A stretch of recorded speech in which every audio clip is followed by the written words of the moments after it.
दोस्तों, क्या आप जानते हैं कि मिस्र के फिरौनों को दफनाने का तरीका दुनिया के सबसे हैरत अंगेज और पुरअसरार तरीकों में से एक था। आखिर वो अपनी लाशों के साथ किया करते थे कि हजारों साल गुजरने के बावजूद आज भी इनके जिस्म महफूज हालत में नजर आते हैं। फिरौन जब मरता था तो उसकी लाश को मामूली तरीके से नहीं दफनाया जाता था, बल्कि एक खास और लंबा अमल किया जाता था जिसे हनूतकारी कहा जाता है।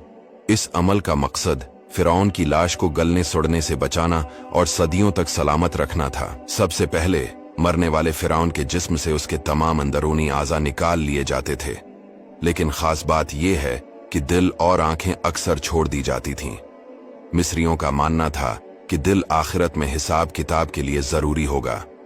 फिर फिरौन के जिस्म पर खास किस्म का नमक और जड़ी बूटियों का मसालिहा लगाया जाता और इस लाश को 40 दिन तक रखा जाता ताकि इसमें मौजूद तमाम नमी खश्क हो जाए और लाश गलने सुड़ने से महफूज रहे। 40 दिन बाद लाश को खुशबूदार तेलों और फूलों के अर्क से मातर किया जाता और फिर इस लाश को बारीक कपड़ों की पट्टियों से मुकम्मल तौर पर लपेट दिया जाता।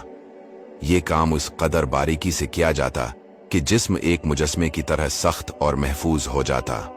उसके बाद लाश को एक खास ताबूत में रखा जाता जिस पर न सिर्फ मरने वाले बादशाह की तस्वीर बनाई जाती थी, बल्कि ताबूत को रंग बरंगे नक्श व नुगार से भी सजाया जाता था।